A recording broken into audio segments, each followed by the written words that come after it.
Assalamualaikum warahmatullahi wabarakatuh. Perkenalkan, nama saya Kiki Putra Pratama, kelas 4A reguler pagi, NIM 2311024, mata kuliah Ekologi Administrasi Negara. Saya berkuliah di Sekolah Tinggi Ilmu Administrasi Satya Negara Palembang. Di sini saya ingin menjelaskan secara singkat mengenai perbedaan ekologi administrasi negara Thailand dengan negara Indonesia.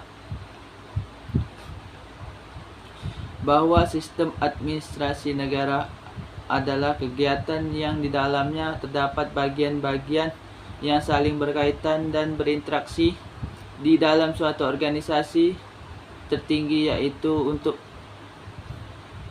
negara untuk mencapai tujuan bersama.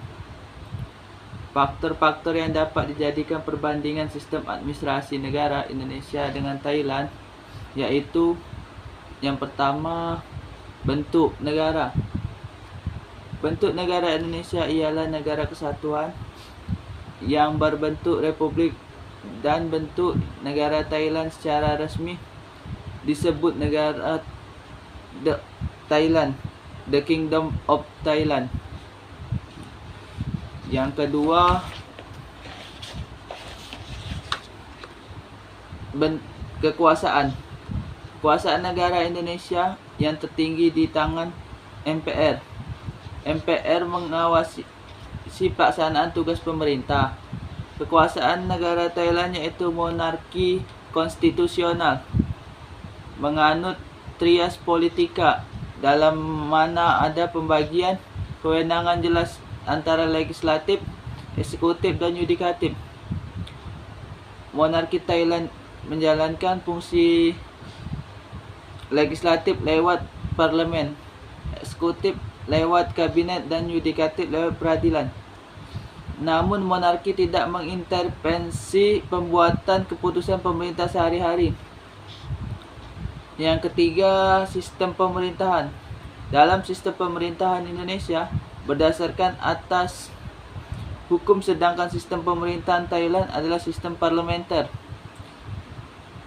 Perdana Menteri adalah kepala pemerintahan, yang dimana sistem pemerintahan bersifat otoritaris, kekuasaan penuh dijalankan atau diatur sepenuhnya oleh raja.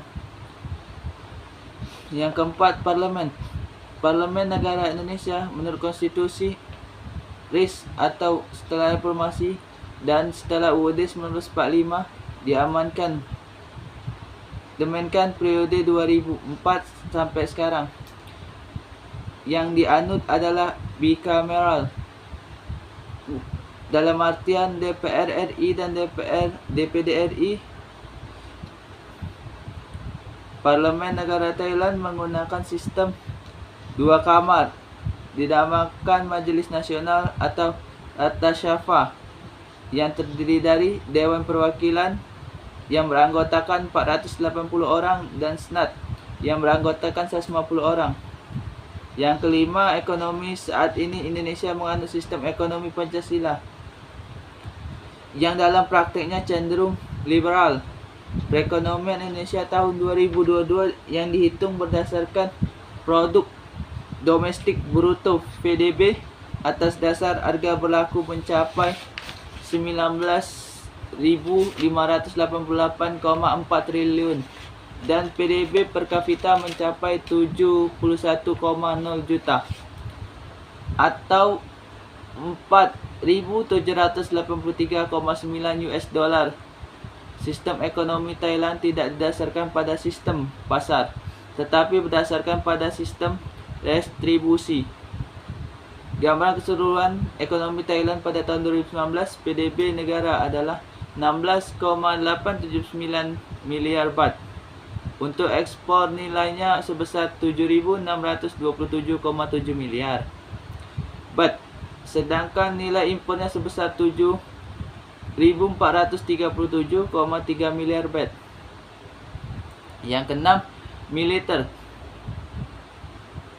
Indeks kekuasaan militer Indonesia menempati peringkat ke-16 dari 140 negara. Adapun jumlah personel militer aktif Indonesia tercatat sebesar 400.000 Jumlah personil cadangan tercatat sebesar 400.000 dan jumlah para militer tercatat sebanyak 280.000. Luasnya Indonesia juga turut mempengaruhi banyaknya jumlah alat utama sistem pertahanan alutsista yang dimiliki oleh Angkatan Darat, Laut, dan Udara. Banyaknya jumlah alutsista turut menunjang peringkat kekuatan militer di Indonesia. Yang ketujuh ialah politik. Dalam sistem politik negara Indonesia, yaitu demokrasi didasarkan pada nilai, prinsip, prosedur, dan kelembagaan yang demokratis. Politik Indonesia adalah kedaulatan rakyat atau masyarakat yang terimplementasi dalam pemilihan parlemen dan presiden setiap 5 tahun sekali. Yang ke-8 ialah sosial sistem.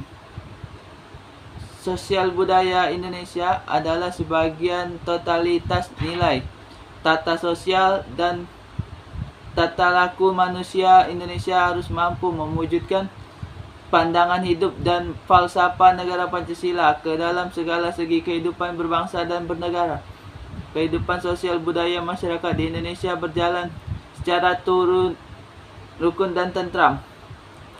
Di Thailand, organisasi sosial tidak didasarkan atas kepentingan khusus dan keanggotaannya pun tidak didasarkan atas sukarela. Organisasi sosialnya didasarkan pada partikularistik, yaitu berdasar pada hal tertentu saja seperti agama, keturunan, status, dan sebagainya, dan dijalankan sesuai dengan fungsinya. Yang ke-9, jaringan komunikasi sistem. Komunikasi Indonesia merupakan sebuah kajian ilmiah yang dikembangkan di perguruan tinggi sebagai upaya